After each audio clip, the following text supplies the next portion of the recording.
But the Kings are hoping to put away the past as they head to Houston tonight for tomorrow night's game against the Rockets. Hopefully the Kings will start listening to Peja Stojakovic. You know, he's been saying the team needs to work on getting the ball into the basket since last week's game against the Sonics. This go-round, it came down to a tiebreaker. Defending champion Peja Stojakovic and Memphis All-Star Wesley Person in the NBA All-Star three-point shootout competition today in Atlanta. The pressure was on, but take a look at these shots. Peja right on the mark, just one after the other, ultimately shooting 22 from three-point range with Person looking on. Person put a mere 16 in the bucket. Peja has never shot below 17 in a competition. Wow, I just want to keep watching him put him in there. But Peja's not the only one defending his title today. Golden State's Jason Richardson repeated as NBA slam dunk champion with a stylish between the legs, a left-handed dunk at the All-Star competition, a perfect 10. I don't think I've ever seen a more exciting NBA All-Star game. In fact, this is the closest I've been to the edge of my seat since the Kings-Lakers matchup in the NBA playoffs last year. A lot of screaming in the newsroom tonight. Yeah. Yes, it was really exciting. And in fact, Kings coach Rick Adelman must be proud. Chosen to lead the West in the NBA All-Star matchup tonight in Atlanta against the East, he led his team to victory, and wow, it was a night filled with surprises. Now in college hoops, Oregon State students learn a big lesson today, not to call Stanford's Julius Barnes Julie. It really fires him up. Take a look at this. Barnes led the number 25 ranked Cardinal team to victory today over the Beavers with a career high of 33 With tonight's win over the Sixers, the Warriors not any closer to that 8th playoff spot since the current placeholder Phoenix continues to improve its record as well. With a 94-91 win over Detroit tonight, the Warriors still 2.5 games has a 2-0 lead over Boston after today's smackdown, and when in that situation before, A's have gone on to win their postseason series 11 of 12. Will the Boston Red Sox break the Bambino's curse? Well, they could have their chance if they continue to perform as well as they did tonight against the Yankees in the first game of the American League Championship Series.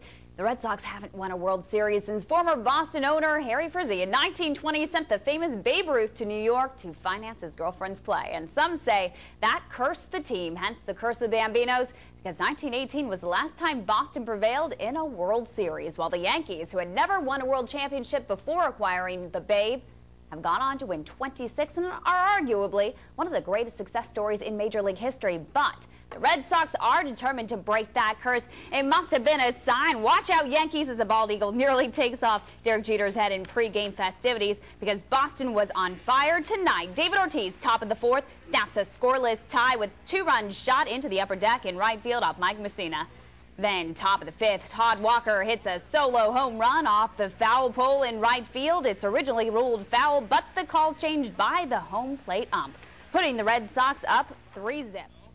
Maybe the die-hard Red Sox fans visiting Babe Ruth's grave to seek divine intervention for the curse of the Bambino are the difference in the outcome of tonight's Red Sox-Yankees matchup, because now the American League Championship Series is tied at 2 as Boston has once again come alive. The game scoreless till the 4th when Boston's Todd Walker, bottom of the inning, takes Mike Mussina clear out to right field for his 5th home run in the postseason, a new Red Sox playoff record. The Bo Sox up 1-0. Then top of the 5th, Yanks Derek Jeter's got a trick up his sleeve, an RBI single on a ball that bounces off third base and rolls into left. Dave DeLucci takes advantage and scores, tying the game at 1.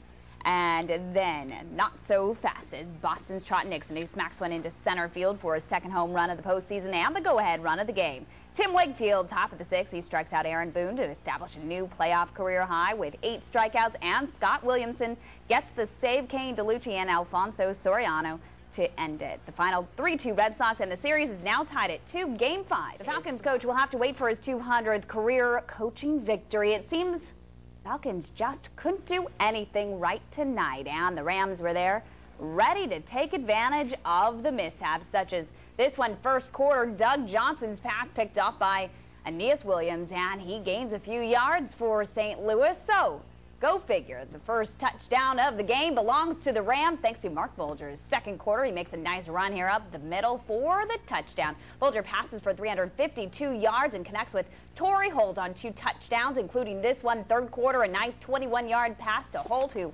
brings it home. And this play you won't believe, Rams' Travis Fisher picks off Kurt Kidder and returns it for a 74-yard touchdown. The final 36. And a total lack of compassion. That's how Marissa Robbins, wife of Raiders center Barrett Robbins, describes the reaction of his teammates, and she's preparing to defend her husband's name. The ultimate battle tonight between Casa Grande and Annalee High School with the Sonoma County League title on the line. Heading into tonight's game, both teams were 8-1. Who pushes ahead? We'll take a look. Boy, it was cold out there tonight at Casa Grande High School, but obviously the players working hard. Just look at the steam coming off this Tiger.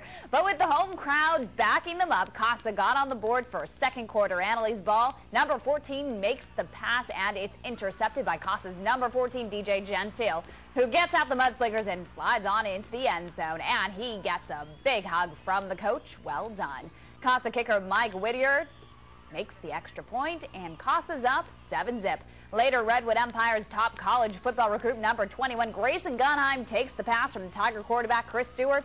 Nice run, about 25 yards. Gunheim was hurt low later in the game. He didn't return, just a couple bruised ribs. Coaches say he is fine, though. Anyway, back to second quarter action where Casa's quarterback, number 10, Pat Bissett, blindly makes the pass to the end zone. It's intercepted by Annalee's number 19, JK. Still, the Tigers couldn't get the past the Gaucho defense. So Casa takes the SEL title and the top seed in the North Coast Section Tournament with a 14-7 victory over I bet you're right. So coming up next on All Access at Infineon Raceway, we'll show you all the big events going on at the track aside from the big race. Believe me, this is going to be one of the most action-packed weekends all season long here at Infineon Raceway, with bikes taking to the track all day, every day.